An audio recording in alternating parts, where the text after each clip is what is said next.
ఇప్పుడు 58 మంది ఇక్కడ జూబ్లీహిల్స్లో పోటీ చేస్తున్నారు. అంటే 3 ప్రధాన పార్టీలు తీసేస్తే 55 మంది తమ నిరసనలు వ్యక్తం చేయడానికి మాత్రమే ఈ ఎన్నికల పోటీ.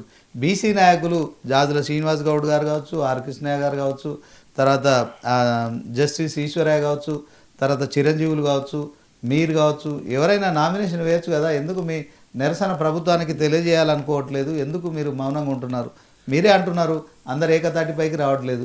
మీరు 5 నామినేషన్లు అయితే బాగుండేది కదా. ఇప్పుడు మేము గట్ల వేయాలంటే మాకు వేములవాడలో రైల్వే ప్రాజెక్ట్ కింద 15 సంవత్సరాల నుంచి కొన్ని వందల ఎకరాల భూమిని ఆపి పెట్టినారు. సగం మందికి డబ్బులు ఇచ్చినారు 3 సంవత్సరాల కింద.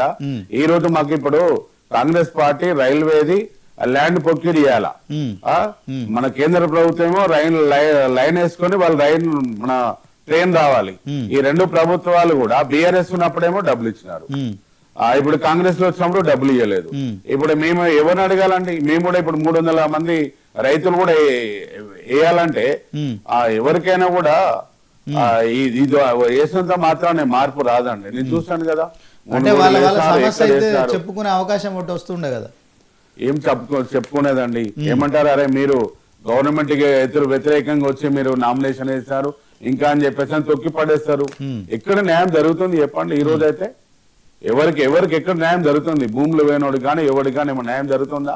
అప్పుడు బీఆర్ఎస్ నుంచి లేదు, ఇప్పుడు కాంగ్రెస్ నుంచి కూడా లేదు. అంటే ఏ పార్టీ కాంగ్రెస్ ఎంపీలు బీజేపీ ఎంపీలు రాజీనామా చేస్తే నిజంగా బీసీ రిజర్వేషన్ సాధ్యమైతే అంటారా? కవితక్క గారు కూడా అదే అన్నట్టు. ఎవరు చేస్తారండి? వాళ్ళు ఎందుకు చేస్తారు చెప్పండి? వాళ్ళు చేస్తారా? అట్లా ఉన్నట్టయితే గిట్లా ఉంటుందా? మొన్న మేము బీసీ బంద్ నాడు ముఖ్యమంత్రి కూడా వచ్చి అక్కడ కూర్చోవాలి, రెడ్డి ఎమ్మెల్యేలు అందరు వచ్చి కూర్చోవాలి. ఒక్కరు కూర్చున్నారా?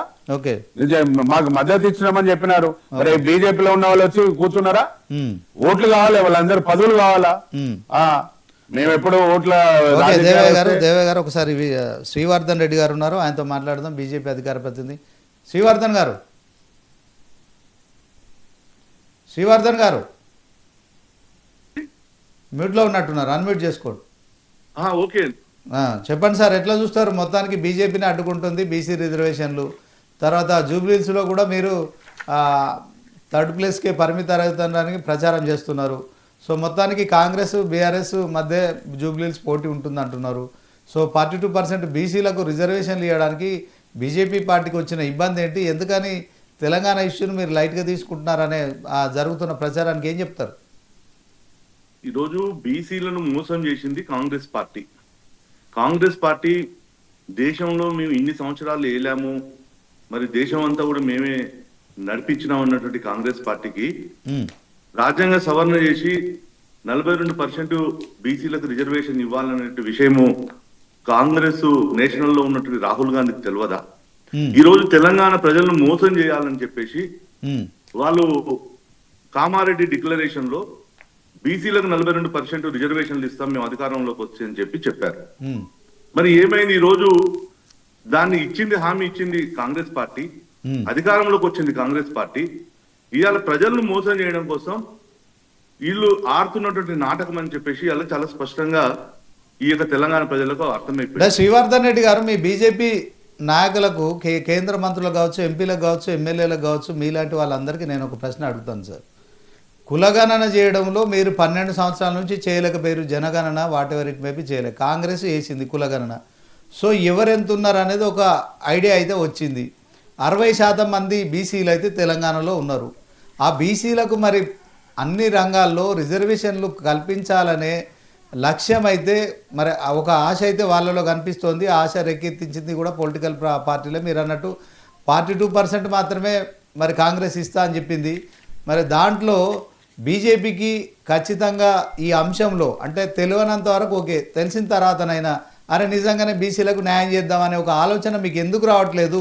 9th షెడ్యూల్లో చేర్చడం అనేది కేవలం ఒక 2-3 రోజుల పని అని చెప్పి కూడా మరి నేను మాట్లాడిన జస్టిస్ ఈశ్వరయ్య గారు చెప్పారు. సో ఆయన హైకోర్టు ప్రధాన న్యాయమూర్తిగా పనిచేసి రిటైర్ అయ్యారు. 3 రోజులు సరిపోతుంది బీజేపీ తలుచుకుంటే. ఇది కాంగ్రెస్ హామీ ఇచ్చింది కనుక మేము 42%కు మీరు వ్యతిరేకం అన్నట్టు మాట్లాడుతున్నారని కాంగ్రెస్ మాట్లాడుతుంది. అదే క్రమంలో మరి బీఆర్ఎస్ కూడా విమర్శిస్తుంది కదా, ఏం చెప్తారు? సో ఇక్కడ నేను ఏమంటానంటే జస్టిస్ ఈశ్వరయ్య గారు కావచ్చు, ఇంకోరు కావచ్చు, మేము ఒకటే క్వశ్చన్ చేస్తా ఉన్నాం. ఇలా 2011లో జనగణన జరిగింది. దాన్ని జరగాల్సింది ఎప్పుడు 2021లో జరగాలి. 2021కి కరోనా సందర్భంగా దాన్ని జనగణన జరిగేది మనకు సమయం పట్టింది. కులగణన అనేది ఎప్పుడు జరిగింది? ఎప్పుడో 60-70 ఏళ్ల సంవత్సరాల క్రితం జరిగింది.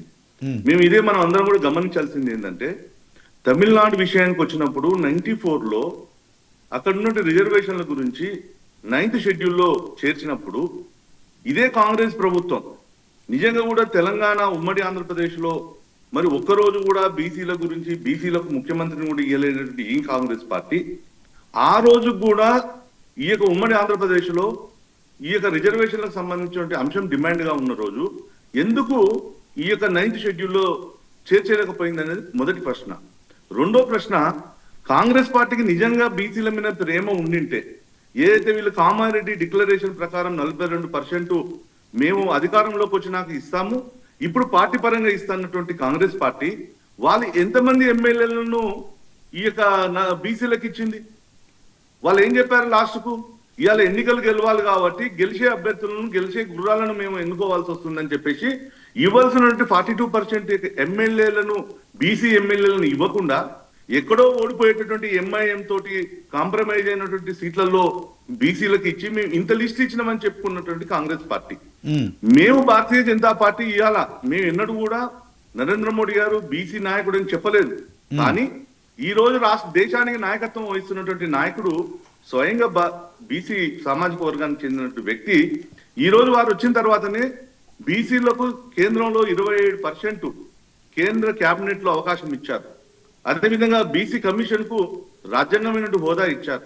ఈ రోజు వెనుకబడినటువంటి వర్గాలు ఉన్నాయని చెప్పేసి అనేక రకాలైనటువంటి సంక్షేమ పథకాలు తీసుకొస్తే ఈ రోజు గరీబ్ హఠావో అని చెప్పి 70 ఏళ్ల నినాదం ఇచ్చినట్టు ఈ యొక్క ఇందిరాగాంధీ 50 ఏళ్ళలో ఏం మారలేకపోతే మోదీ గారు వచ్చిన తర్వాత దేశంలో పేదలకు 4.5 కోట్ల మందికి ఇండ్లు ఇచ్చారు. దాంట్లో బీసీలకు అత్యధికంగా ఉన్నారు.